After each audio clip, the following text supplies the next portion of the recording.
আমরা প্রত্যেকটা মানুষই, যেসব মানুষ আমাদের ছেড়ে দিয়ে চলে যায় তাদের জন্য আমরা আফসোস পুষে রাখি, আর যে সমস্ত মানুষ আমাদের মনে রেখে দেয় তাদের জন্য অবহেলা। যে মানুষটা তোমাকে ছেড়ে গেছে সে এমনি এমনি যায়নি, অনেক চিন্তাভাবনা করেই গেছে।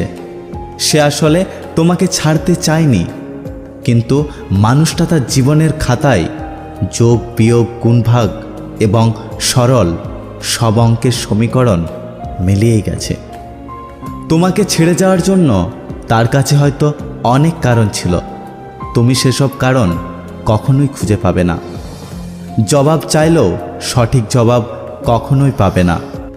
আমি বলছি, মানুষটা তোমার জীবনে থাকার হলে কোনো কারণ ছাড়াই থেকে যেত। তবে একটা কথা, কোনো না কোনো কারণ তো অবশ্যই আছে, আর সেটা হলো প্রয়োজন। প্রয়োজন ফুরিয়ে গেছে বলেই মানুষটা তোমার জীবনে নেই। আবার যদি প্রয়োজন পড়ে তবে ফিরে আসবে। প্রয়োজন ফুরিয়ে গেলে মানুষ হারাবেই। এটা জগতের আসল খেলা, এটাই জগতের নিয়ম, যাকে আমরা হারিয়ে ফেলা মানুষগুলো নিয়তি বলে থাকি। মানুষটা তোমাকে ছেড়ে গেছে সুখী হওয়ার জন্য, তো তুমি তো চাইতেই যে তোমার ভালোবাসার মানুষটা সুখী হোক। তবে মন খারাপ করে আছো কেন? কেন কাঁদছো? আর কেনই বা তাকে গালি দিচ্ছ? জীবনে স্বার্থপর না হলে সুখী হওয়া যায় না।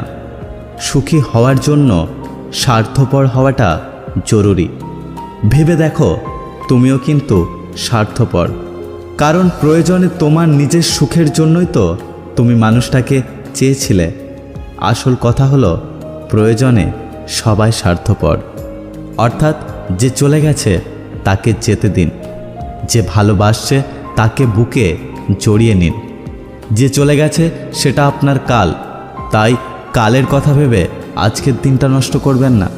জীবন এখনও অনেক বাকি। জীবনের বাস্তবতা বুঝতে শিখুন, এগিয়ে চলুন, জীবনে ভালোভাবে বাঁচুন। জীবনে চলার পথে যাকে সবচেয়ে বেশি ভালোবাসবে সেই তোমাকে সবচেয়ে বেশি কষ্ট দেবে।